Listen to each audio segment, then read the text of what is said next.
Welcome to another episode of Random Topics, the show where we make a half-hearted attempt to infotain you with semi-interesting, unrelated random topics in the categories of arts, science, history, and geography. I'm Mac. And I am Chris. And today's topics are, in arts, we have how much is that doggy in the window? In science, we have the broken escalator phenomenon. In history, we have ancient Chinese scholars. And in geography, we have Red Bank, New Jersey. Those are some very enticing topics. Yeah. But before we get to the meat of the show, what are we drinking, Chris? Well, today we are drinking the Goose Island Summertime Kolsch, which is kind of their lighter seasonal beer that they do. It does look light. Yeah. Let's see how it tastes. It's not quite summer, but it's never too early to prepare for that season. I read on it that they grow the hops especially for them in some farm in Idaho or something like that. Yeah, hopefully they don't grow them on Goose Island in Chicago. Yeah. It doesn't look very fertile. I don't know. I don't know a lot about agriculture. I'm from the Northeast. Yeah, you don't even know. Suburbs. You don't know a little bit about agriculture. Yeah, either. I know approximately nothing. Yeah, you know that things grow. That's about Things grow. People do something called work with their hands. Well, this is nice. I feel like we've switched it up a little bit, gone with something a little bigger than what we usually do. Yeah. All right, well, let's get going. Okay. In arts, we have how much is that doggy in the window? This is a topic that's near and dear to my heart. Yeah. I'm talking about the song. Of course. I'm sure we've all heard it. Do you want to sing it? It was written in 1952 by Bob Merrill, and it loosely drew from a folk song called Carnival of Venice, which I don't think I've ever heard, and something I'm sure you're familiar with, Oh Where Has My Little Dog Gone, which is very similar in both in terms of lyrics and melody. They're not the same, I guess. No, but they're similar.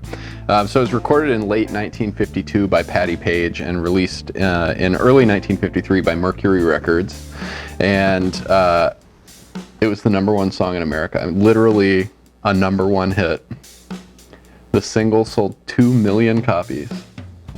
2 million people dropped their hard-earned money to pick up the single of How Much Is That Doggy in the Window when it dropped. Yeah. So this is like kind of interesting. Mercury Records apparently had like just terrible distribution in the UK.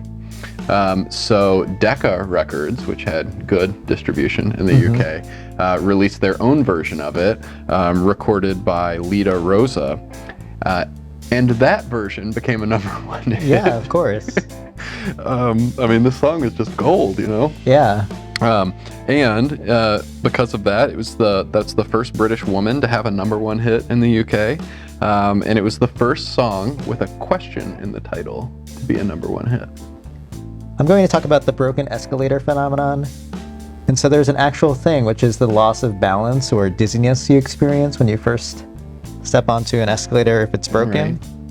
Right. And because you psychologically expect that it's going to be moving. Yeah, there's something called, I wrote it down here, there's declarative and then there's procedural memory in your brain.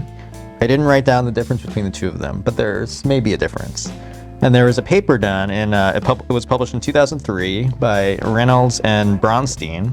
Oh, yeah. And they recreated Classic this duo. in an experimental setting, and they measured like people's body movements and like people who were, when they got to the broken one, they still sort of adjusted their sway before they stepped on it. And they also did it for, there's a similar study for like slippery surfaces where people slow down and are more careful. So something with your brain, and I'm glad that it's a thing, and I don't feel crazy that I've gone to the airport or I don't think I've never felt that on an escalator, but I have felt it on a moving walkway. Yeah. Because a lot of times in the airport, those are broken, and I still walk on them. Yeah. When I was a kid, I had a really irrational fear of my shoelaces. Oh yeah, being that's eaten common. up. Yeah. All right, I want to talk about ancient Chinese scholars. Yeah. So by ancient, how long ago was this? Like 7th century, kind of around that era. I'm not sure which dynasty that is. I couldn't tell you. Yeah, it's not that important probably. Yeah, it I don't doesn't know the different dynasties. It's a long time ago. So I'm talking about, yeah, like old Chinese gentlemen scholars. So anyway, apparently if you went around like holding yourself out as a scholar, there's an expectation that there are 4 arts that you're competent in. And so these core competencies are in the qin, which is the guqin stringed instrument, which I'll talk about in a minute. Qi, which is the strategy game Go. Okay. Shu, which is calligraphy, and Hua, which is painting. I'm sure I said all of that right. So the guqin is a 7-string slab instrument. You sort of like lay it out in front of yourself and play it. But it's a very old instrument. It's 3,000 years old. And in fact, even the name literally means old instrument. Then there's Go, which is a strategy game that probably a lot of people are familiar with. That game took hold in the 6th century. It's referenced in Confucius's writings. So it's a 19 by 19 grid, and you place pieces, white pieces and black pieces, these little stones at the intersections, and the goal is to try to encircle your opponent's territory. I don't think anyone actually knows how to play it, but it looks cool, and really smart people play it. Yeah. Yeah. I think I've seen it in movies. Yes, yeah, it's in a lot of movies. Usually someone who's smart is playing it. Right. And I think that's a game smart people must play. Right. Yeah, that's like how they signal to the viewers, like, this person's smarter than you. Look. Yeah, this person's a math prodigy. Exactly. Yeah. Then there's calligraphy, which is writing, but with a brush. And this one's kind of interesting to me because there are tons of rules about it. It's like very complex and very structured.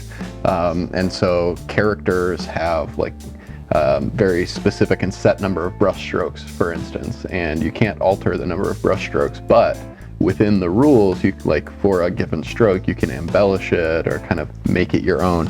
So it's considered both, it's like an art in its own right, even though it's really writing, right? And then there was painting, which I think we're all familiar with what painting is. Yes. And this is of the 4 skills, this is the one that really like separated the men from the boys, like the really good scholars from the, jokers. Yeah, the posers. Yeah. It was usually done on plain white rice paper or silk, and usually done only with black ink and a brush. But there's all kinds of like crazy techniques for like, crumpling and washing and fading colors for shading and all kinds of stuff. It's kind of complicated. Okay, it sounds really interesting. I kind of wish we had something like that now. I mean, where do you stand on these? I can do like a couple of these things. I feel like I'm like halfway there. Calligraphy is the one that would really kill me. My handwriting is terrible. Yeah, I can't really paint, or I don't have good handwriting. That game sounds really complicated, and then I'm not good at music, so probably none of them. Yeah. You'd have to do something else in ancient China. Yeah. Well, speaking of Geography. places, let's talk about New Jersey. I'm going to talk about Red Bank, New Jersey, which is it was formed as a town in 1870, but I guess it was incorporated as a borough. The Navesink River, which you may know from the song by the Gaslight Anthem. It's a band. I missed that one. They're good. I don't know if I would ever see them live. I've heard their fans are kind of more like bros sometimes, and so. You're a bro. Yeah, I'm like an honorary bro though. You can bro it up. I'm not a real bro. You take your glasses off and your shirt off. And Yeah. you fit right in. Yeah, wear some shorts maybe. I don't know. So it's pretty small. It's about 12,000 people, but it has this thriving like arts and culture scene, which I think is kind of fascinating. Kevin Smith is from there, and so he'll do things there. Some of his movies have been set there, actually. I looked at the website for their theater, and they had David Sedaris was coming, Tracy Morgan, Bob Newhart, and they have Brian Wilson coming, doing Pet Sounds. Wow. And I guess because of the river, there's also like a crabbing and clamming scene there, if you wanted to do that. And so it's about the size of my hometown. And so maybe if my hometown had a lot going for it like this, I'd still be living there. Maybe if we had Kevin Smith movies up there, it could be an extra. I always wanted to do something like You that. could be Silent Chris.